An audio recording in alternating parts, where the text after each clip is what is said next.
Vandana, one of your corporate brokers here at Signature Real Estate Group with another broker insight.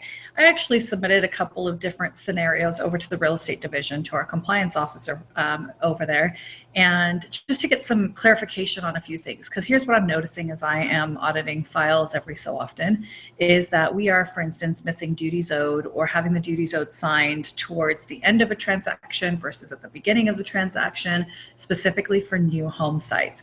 And so I wanted to really just dig deep into this so you understood what the scenario was.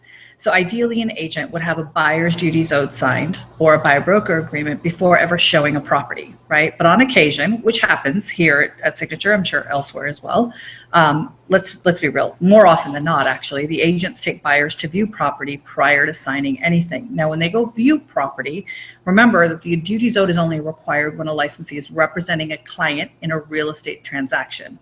Showing property is not a real estate transaction as far as the division is concerned. However, if a buyer's broker agreement or a purchase agreement or a listing agreement is signed, then the duties owed must be signed prior to executing any other documents.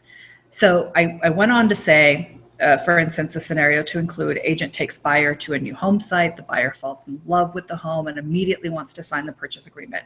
I can't tell you how many times that's happened. It's happened to me. But the buyer signed the builder's duties owed and the purchase agreement. Then agent finally gets their crap together and submits the file to the office. The office requests the duties owed. The agent gets the buyer to sign, but the date and time, obviously, on the duties owed is going to be well after the date and time on the original purchase agreement.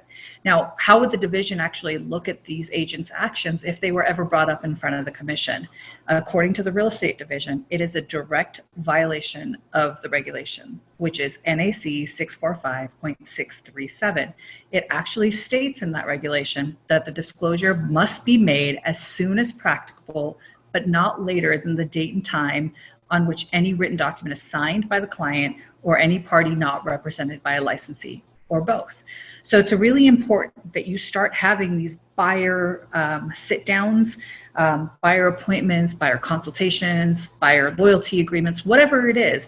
Anytime you are planning on working with a buyer, sit down with them, make sure that they sign the duties owed form, make sure that they you don't have to have a buyer broker agreement, but you have to have a duties owed form, even if you're just taking them out to go look at property for new home sites, because chances are if they fall in love, you're going to be in violation of the duties owed compliance for NAC 645 if you don't get that duties owed signed. So make sure that's done first. But quite honestly, if you have any questions about this or anything else, don't hesitate to speak to any one of the brokers here at Signature Real Estate Group. Thanks.